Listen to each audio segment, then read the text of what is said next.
Grandpa's an interesting man. He served in the Korean War before he could grow a mustache and walked away with a rack of medals heavier than a brick. Since then, he's had a series of careers including used car salesman, librarian, and most famously, archaeologist. I use the term famously a bit loosely, I'll admit. He didn't make any world-changing discoveries like uncovering King Tut's tomb or finding Excalibur. He did, however, ignite my family's imagination with his lavish descriptions of history. It was a favorite pastime of my family, listening to Grandpa speak. We'd crowd around him every gathering, be it Thanksgiving or Christmas or Easter or just a Sunday supper. He'd regale us with tales of wonder and mystery. He spoke of the Ark of the Covenant, Blackbeard's lost treasure, and the Amber Room. He also spoke of an old mask, one crafted 1,000 years ago by a man possessed by the devil. It was called the Mask of Ashes, and if you put it on, you'd be given a vision of the future. The only time he mentioned this mask, though, was after a night of heavy drinking on Christmas Eve, 1987. When I asked about it in the next evening at supper, he dismissed it. I had a lot to drink that night, he said. I probably got on a roll and started embellishing a bit. You'll have to forgive me, Andrew. I believed him, after all. Who hasn't exaggerated a point or two after a bottle of whiskey? No worries, Grandpa, I remember saying to him. You just spoke about it in such detail, I thought it must be real. Details are easy to fake when you're making it all up anyway. My grandpa's health began deteriorating not long after that. At first, it was small things. His memory began to fade. Names escaped him. Then, it was his balance. Walking became a challenge. Soon, he was confined to a wheelchair and only able to do the most basic of activities with his hands.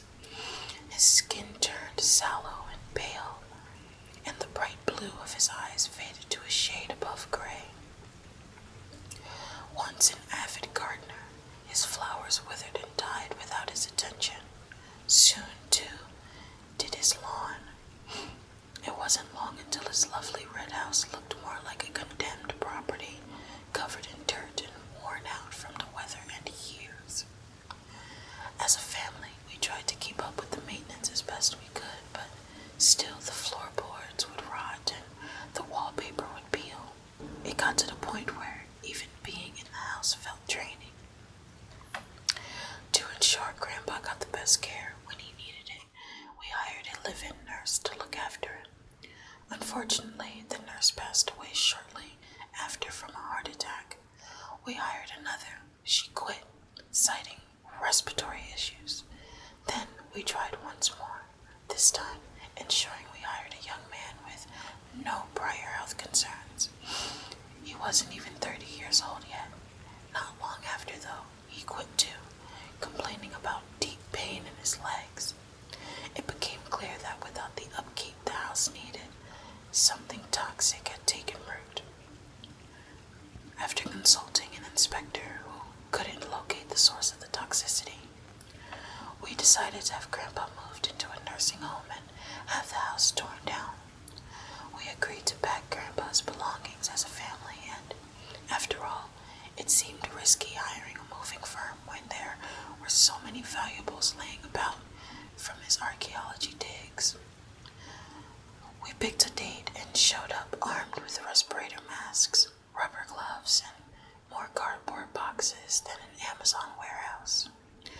We decided the easiest way to get everything packed was to split the house into rooms and have a different person pack each one.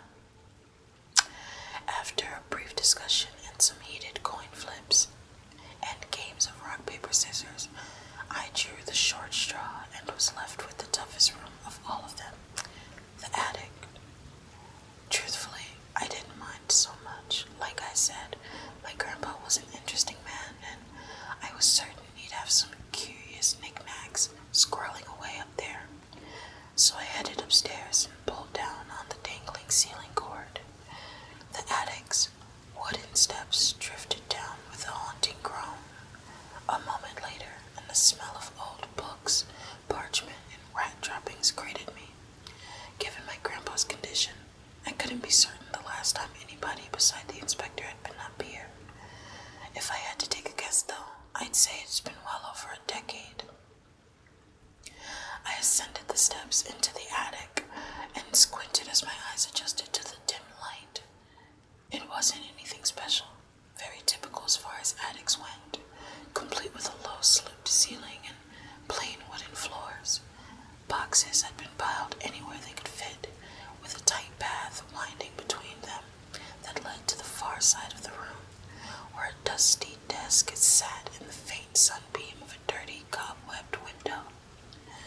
I made my way toward it, figuring working my way from the back to the front might be the best strategy. That way, as I became more tired, the boxes would be closer to the stairs. I slightly thanked my grandpa for already having just about everything already tucked neatly away and resolved to get to work. As I came upon the desk at the far end, I noticed a book open on top of it, beside which was a plain mahogany box. Curious, I investigated.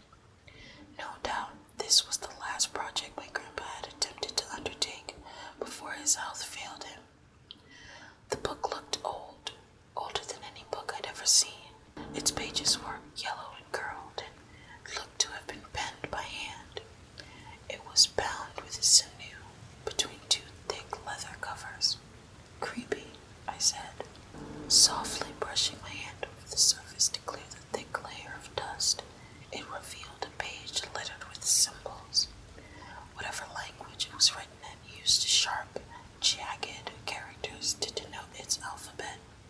I'd never seen anything like it. Well, into the box with you, I said, having a sigh. I closed the book with a poof of dust and placed it into the packing box next to me. Then I turned my attention to the mahogany container on the desk. Its craftsmanship was excellent. The wood was smooth, a deep brown red, and even up in the attic, where the smell of rat droppings reigned supreme, the box had a rich and clean scent to it. It was plain, though, save for a small metal clasp on its front that originally looked to have been for a lock. I opened it. Inside was a mask, one of plain design. It had 2 eye holes cut out, as well as several sharp, uneven slits made for the mouth to speak and breathe through. I picked it up and took a closer look. The material of the mask was made from looked a bit like dried skin. I pulled off a glove and ran my fingers over it. It certainly felt like dried skin. Probably animal hide, I muttered aloud, not wanting to consider the alternative. After studying it for several more seconds, I decided there was nothing particularly special about it and put it down. It was just an old mask. I consulted the inside of the box, ensuring that I hadn't missed something. It was empty. For my grandpa's last project, this felt oddly anticlimactic. I suppose after a life of so many fantastic stories, I just expected something more significant. I picked the mask back up and tossed it into the mahogany container, then closed the lid with a gentle click of the latch. A memory prodded at the edge of my mind. I bit my lip, staring at the plain box, recalling a legend Grandpa told me years ago. It had been Christmas Eve then. He spoke about something called the Mask of Ashes, an object he later insisted he'd made up. I drummed my fingers on the box and my imagination spun to life, recalling the wondrous tale he told of a mask that showed the wearer the future. This wasn't that. It couldn't be. He already admitted the entire story was a drunken farce. And yet, I opened the box. I'm not certain why, but maybe it was a sense of nostalgia mingled with an inability to accept that my grandpa had really gone his whole life without any major discoveries. He'd always been such a clever man. I pulled my respirator off my face and stared at the mask with mounting excitement. Reaching down, I flared open its bottom and brought it up over my head, and then slowly placed it over my face. I blinked. In front of me I saw the dusty desk, my packing box with the book inside, and the mahogany container. Everything looked exactly as it had earlier. Well, I said, with a disappointed laugh. I'm not sure what I was expecting. I reached my hands up to my neck to remove the mask, but then the world began to bleed. I stopped, my heart thundering in my chest. The desk began to warp, and soon both it and the cobwebbed window bled away, pouring into a red soup on the floor around me. The high-stacked boxes did the same. Soon I stood in a pool of blood up to my knees, warm and thick and rich with the smell of iron.